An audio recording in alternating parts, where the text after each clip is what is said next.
Lottery of Life.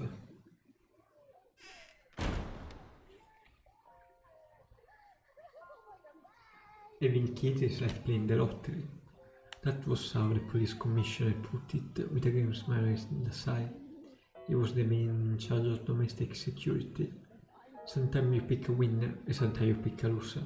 Life is like that, you can control it. Caim responded with a sudden nod, not that he was convinced that you could divide people into winners and losers, but that was how they did it here in this country that was the size of a city. He had no choice but to recognize its reality, because the men who kept the peace here believed it, and this nation was known for having the best public safety of all the countries in the region. Every kid in there is a loser, he spat out, jerking his chin toward the juvenile prison visible from his office window. Built toward the young criminal, this was the largest and the most tightly run and most closely guarded prison to be seen in any of the neighboring countries. Its treatment of its young inmate was also the harshest.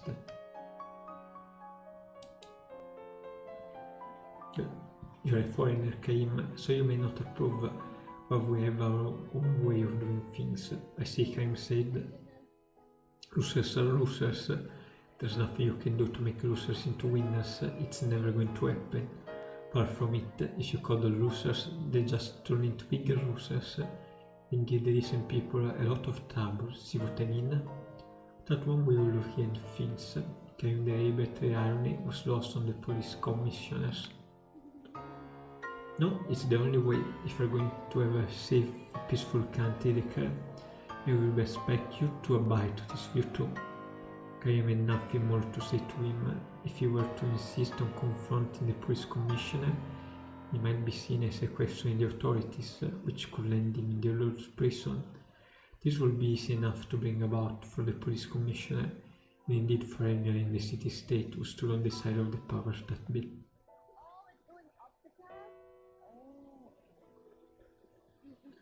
The commissioner glanced away toward the juvenile prison. They built that place 8 years ago, he said, which is to say the very first building they made when the present political system came to be was a prison to a young offender into. Caim knew this, for Caim's life went on forever. Events of 8 years before could well have happened yesterday. 8 years earlier, this country had experienced a coup d'etat. The revolutionary government ruled the people under military dictatorship and jailed the last person suspected of disturbing the peace and order. The government was especially wary of younger criminals. There is a limit to how serious a kid can be, but let them get away with us, and the next thing you know, they are doing really bad stuff. They might be satisfied with shoplifting at first, but soon they are into burglary, mugging, they start using weapons, and in the end, they think nothing of killing people. You have to nip them in the bud. The kids sent to prison were fed the absolute minimum to keep them alive. No doctor saw them if they fell sick or injured. Subjected to such harsh imprisonment, they succumbed one after another, with more than a few of them ended up as cold corpse pitched out the back door. Whenever one did manage to serve out this term and return to the outside world, he found it impossible to erase the brand of loser. Children with criminal record were soundly rejected by respectable society. The social system was structured in such a way that nothing worked for them. Employment, marriage, even finding a place to live. Expelled by society, this boy and girl returned to crime as a way to stay alive, eventually ending up in a George prison. With a bitter smile, the police commissioner said to Caim, "I'm sure this will sound terrible to an outsider like you." Caim answered with a slight nod. This only served to increase the bitterness of the commissioner's smile. "I know that you're thinking," he said, "and to tell you the truth, I sometimes think this is a little too harsh on them too. But you have to realize that we're not just punishing bad kids, we're also holding them up as an example to the good one. What would they think if they saw that criminal out on the street again, working along like nothing ever happened? They would feel that even if they got their hands dirty and spent a few years in jail, They could just go back to their old lives. That society punishment is no big deal, that they can get away with murder. We wouldn't want our kid to be like that, would we? So the only thing is for us grown up to teach them, look at us guys, we can say, all it takes is one bad deed and your life is over. You would better listen to your parents and teacher and be good. He definitely had a point. Cain was willing to grant him that, but still the commissioner must have noticed a hint of shadow crossing Cain's face, and he shifted his tone of voice. The bureaucratic conviction, he declared, the authority have received word that there is going to be a coup. Of course the military have everything under control, so there is nothing to worry about. They could suppress it right now if they wanted to. They could easily attack the agitators and capture the regress of the plot. In this case though, they had decided to let him get started in order to smoke out every last one of the reactionary elements. According to the government intelligence, the uprising was scheduled to occur that very night. They were prepared for just about any eventuality, but there is always the possibility of unexpected. If there were a riot inside the juvenile prison time to coincide with the rebellion, that could be a real problem. This is why Caim is behind as a temporary prison guard, the bodyguard for the state. We're counting on your skills as a seasoned warrior, which is why we're entrusting you with such a major responsibility.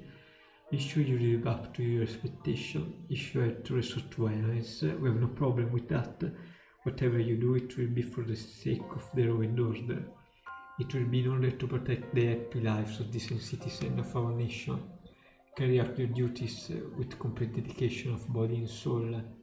The commissioner handed Caim a one-page document. It was literally a license to kill. Act without the slightest restraint, all the prison guard have one of these. But still, if you hesitate to impose the ultimate punishment on a single loser, then countless winner among the upstanding citizenry must suffer the consequences. You understand, I'm sure, once a loser, always a loser. Better than living with such a burden, they themselves may be happier to have you kill them and get it over with. Caim accept the document from the commissioner without comment. That completes our contractual arrangement. Now assume your post. With a perfectly straight face, the commissioner cautioned Caim, just make sure you don't let any foolish companions get in your way. Compassion. The season midwinter, but came from no hint of fire burning in the juvenile prison. In the tiny solitary cell, the young inmate wrapped in a rag blanket lay helplessly in the dark. Painful moaning came from one cell, suggesting its inmate may be running a fever. From another came a broken shrill laughter that could only the person mind snap. What you see is what you get, said the veteran guard, getting Caim on his first round of inspection. Not one of those faces show any life, so even if something were to happen, this peaceful creature could do a damn thing. They are loose, alright, they are breathing, but what's about it? Is there really no possibility of them being rehabilitated and becoming winners? The third guard gave Caim a momentary blank stare intensely with a laugh and a wave. No, not at all. 80 years in the revolution, and the chain of generation represents virtually all of the people from that time. Since coming of age, the prison guard had no memory of the life before the revolution, had been implanted with the idea that people were either winner or loser, and sure never doubted it.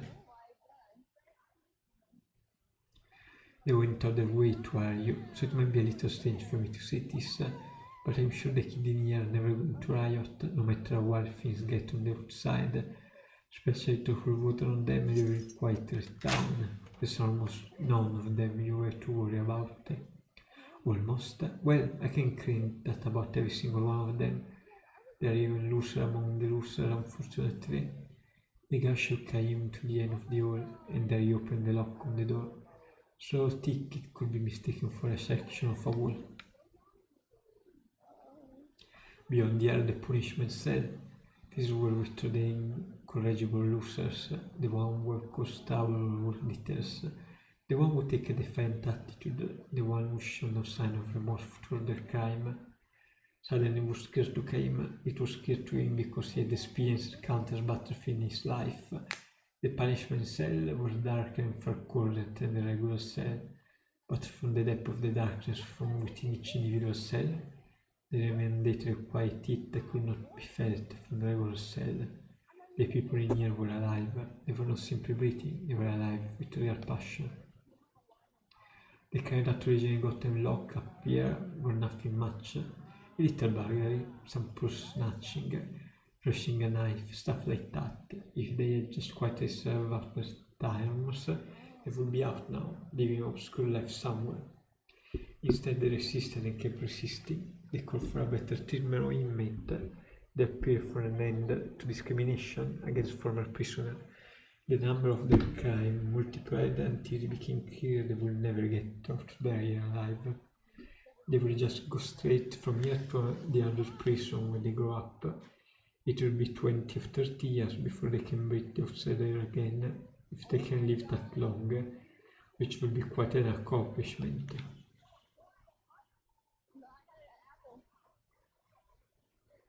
The girl concluded with a belly-shaking laugh, which was interrupted by a voice echoing from a dark cell. "Stop that laughing!" It was a clear but commanding voice, through one that retained a hint of boyishness. A look of fear crossed the girl's face, so he quickly reverted to a sneer. "This is the biggest pain we got," he said. "His name is Dian. They say he was the leader of a gang of juvenile delinquents on the outside, but here is just a noisemaker." The girl picked up a bucket of water from the corridor floor, with a thin sheet of ice on its surface, and leave the content into Dian's cell. "This would work best on these kids," Ben the bar, the bench boy, had rolled himself up in a ball. "This should be enough for them to freeze to death, but the water itself is again in the early morning, so tender and eyelashes and another hair they got get caught in ice, so most of them have lost fingers and toes to frostbite." The girls laughed again. Dian lay there curled up, but his eye was shining with such intensity. It was as if he were trying to melt ice with hate sitting in his breast. Kaim knew to sigh. They were the eye of a warrior, and not just any warrior, but one of the very frontliners in battle, who watches for a chance to turn the battle in his favor. And Kaim knew something else, that the system was beginning to unravel. If it had kept the people in the state's oppression for 80 long years, ever since the revolution, at the very moment of its undoing had arrived. The prison fire started that night. "Kaim, it's the coup!" The girl came running to report the situation from the outside. Fire had been set to the city, he said. This was of course the uprising the government intended had anticipated. Martial law was declared and the government was mobilizing the entire police force and army. Word had come through that the ring leader was already under arrest. One element, however, has been more than anticipated. The guard informed me the wind is strong tonight. Fanned by unseasonable winds, the flame was racing to the city. An order from the commissioner were not to fight fire in the general prison. Is that clear? In other words, no one will be coming to save the inmate. It can be helped, said the guard. The army and the fire department all they can do to put out fire in the city and evacuate the people.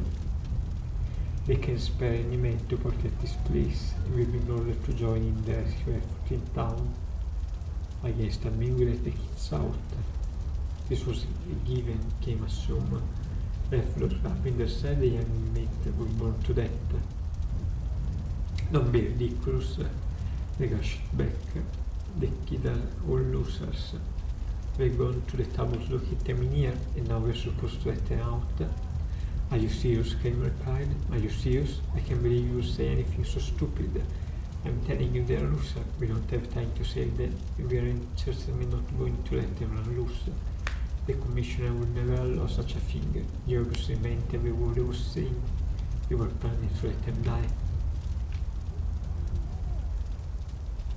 The flame was spreading quickly and could be heard to the prison. There was no time to appeared directly to a commissioner. In such an appeal will only end inferior, he was sure. Give me the cell keys, Caim said. You're joking, the guy laughed. There was only one thing to do. Without overcame leather, a punch in the guy's solar plexus. The girl went down in a heap and came through the clump of key from his belt. The first cell he opened was there. The boy came out looking confused. Are you one of us? He asked him. Are you with a coup? Not interested, he answered. So why are you letting us go? Dylan asked. Because I don't like dividing people up into winners and losers. Thanks, Dylan said. Sporting a big grin, he took the key from Caim and turned away to start opening the other cell. I want you to come back, Caim said to him from behind. What's that? This is an emergency evacuation. When the sun comes up and the fires are out, I want you to come back here. You kids still haven't finished paying for your crimes. You must be kidding. Not at all, Caim said. If your kids run away, that will just prove they're right. Once a loser is always a loser. Is that alright with you? Don't you want to show the one who ruled the county that they're wrong, that people can change? But we will never get another chance like this. This group is going to fail. You can run around where you want, but they're going to catch you in the end. You will also be branded the loser. They might even kill you when they catch you. The answer to stare came. The prison was already surrounded by flames. Against this battle that backed up, the anxiety still burned with the fighting spirit of a warrior. This country political system can last much longer. The day will come when you get killed in prison with your yourself die. I absolutely believe that, and because I believe it, I don't want to see you die for nothing. Came through from the end to pull the girl up from the floor. Come back after sunrise. With his final admonition to the hand, Caim mounted the girl onto his back and touched it away.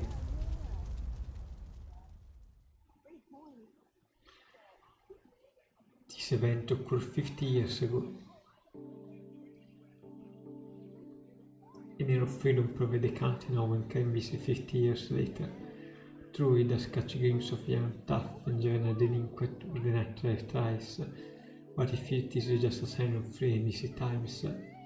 In all back called out to him, "Are you a traveler?" And Caim nods, and the man said with a smile, "You're in luck, we're having a celebration in Revolution Square today. I hear the grand old men of the revolution is going to attend and it will keep going all night long." A celebration? That's right, I see you're too young to know what happened here in the old days. We had a coup 50 years ago. To this very day, the coup itself is put down in one night. But the rebel troops set fire to the city, so the rest of us were running around like crazy in all direction. Far by the wind, a flame quick enveloped the whole city, and a lot of the city people were standing on sandbar downwind.